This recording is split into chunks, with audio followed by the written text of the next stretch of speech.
Et donc rigoureusement. aujourd'hui, vous nous dites qu'il y a une filiation. Quand on regarde les sigles des différents partis nazis, il y a clairement, c'est la croix gammée SS à peine déguisée. Alors, c'est pas la croix gammée SS, c'est le Wolfsangel, c'est une rune. Vous savez que les unités SS se distinguaient entre elles par des runes, des anciens, des runes germaniques en fait, des traditionnelles runes germaniques. Et vous aviez toutes les divisions Panzer et les divisions SS se distinguaient chacune par une rune.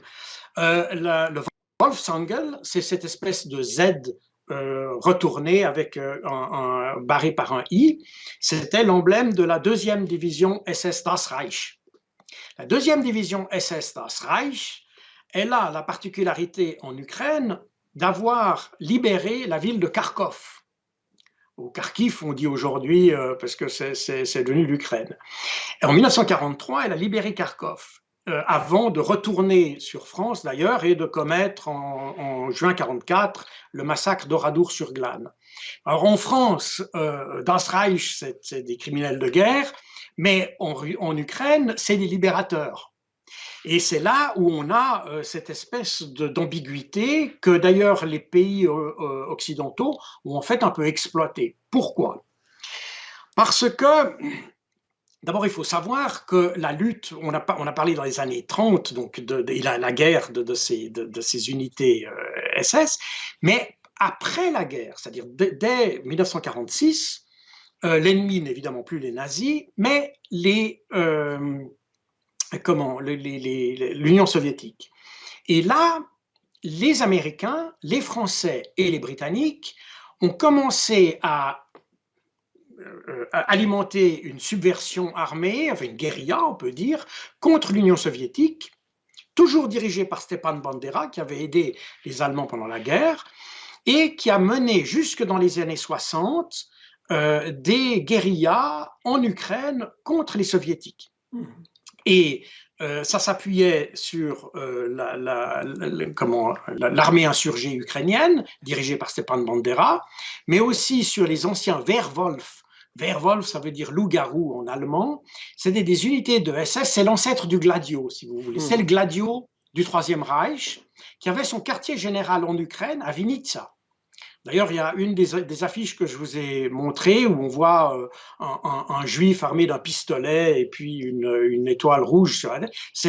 Et dessous, vous voyez marqué Vinitsa. Vinitsa était le quartier général des Wehrwolf pendant la Deuxième Guerre mondiale. Et toute cette région est restée extrêmement, oui, néo-nazie d'une certaine manière. Et les Occidentaux l'ont utilisé contre les Soviétiques. Ça s'arrêtera dans les années 60, en grande partie à cause de la trahison de Kim Philby en Angleterre. C'était cette taupe infiltrée dans le MI6 et qui informait en fait les Soviétiques qu'il y avait des parachutages. Et puis, il y a eu des quantités d'opérations, l'opération Aerodynamic, Valuable, Minos, Minos c'était pour la France, Valuable c'est les Anglais, Aerodynamic c'était pour les Américains. Pardon, vous me dites que l'Occident a quand même une certaine tradition d'utilisation de groupes fascistes et terroristes. Ah, plus que ça, oui, oui, oui, c'était totalement assumé et les Alliés ont utilisé ça, je vous dis, jusque dans les années 50. Stepan Bandera, lui, a été éliminé après une séance qu'il avait eue avec le Bundesnachrichtendienst en Allemagne par un tueur du KGB, où il venait de décider d'ailleurs d'intensifier les actions de guérilla en Ukraine.